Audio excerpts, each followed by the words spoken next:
بصوا يا جماعه، من كتر ما انا كنت مضغوطه ساعات الجواز انا نسيت اجيب التوك. وطبعا التوك دي ما اقدرش استغنى عنها، واي بنت طبعا ما تقدرش تستغنى عنها. فانا قعدت ادور ادور ادور لحد ما لقيت البيج القمر دي، جبت من عندها التوك وجبت من عندها طقم الحلقان ده، وجبت من عندها الطقم ده تحفه جدا. وده كمان ده يعتبر سواريه كده شويه، وده نفس الكلام. ودي برضو تحفه قوي. وعندها شرابات وعندها كل حاجه، كل حاجه تتخيلوها للبنات عندها. احنا نيجي هنا، انتوا دايما بتقولولي انتي ما شاء الله حواجبك تقيله، فانتي بتستخدمي ايه؟ انا بستخدم السيرم بتاعها دوت بتاع الرموش وبتاع الحواجب.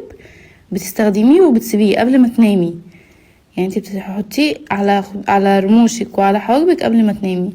دوت خطير دوت والله العظيم يا جماعه. وعلى فكره بقى في سيرومات انا استخدمتها قبل كده كانت بتحرق العين لما بحطه على رموشي، ده ما بيحرقش العين. ده بقى بيرفن كده صغير بتاخديه معاكي في الشنطه، يبقى خفيف كده وحلو وريحته خطيره جدا. هي عندها نوع واحد بس للاسف يعني.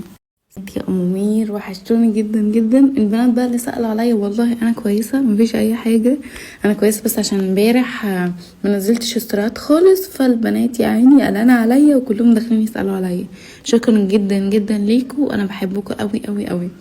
فانا بصراحه مش ده تاني اوردر على فكره اجيبه من عند البنوته دي، ده الاوردر التاني. فانا لما طلبته وقلت ان انا بقى لازم اطلع لكم واقول لكم الحاجات الحلوه. احلى حاجه عندها التنت ده خطيره، اوريه لكم دلوقتي.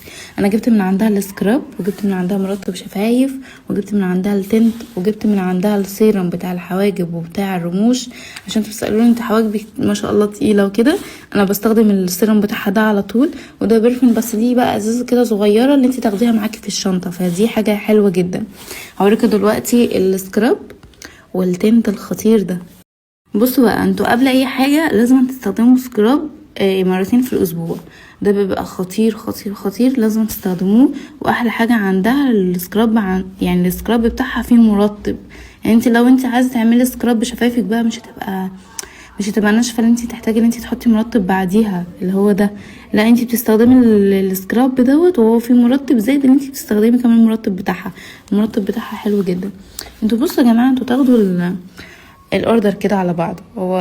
هو خطير. واحلى حاجه بتعجبني بجد التنت بتاعها حلوه قوي قوي قوي، غير اي تنت تاني انا بشتريه من بره.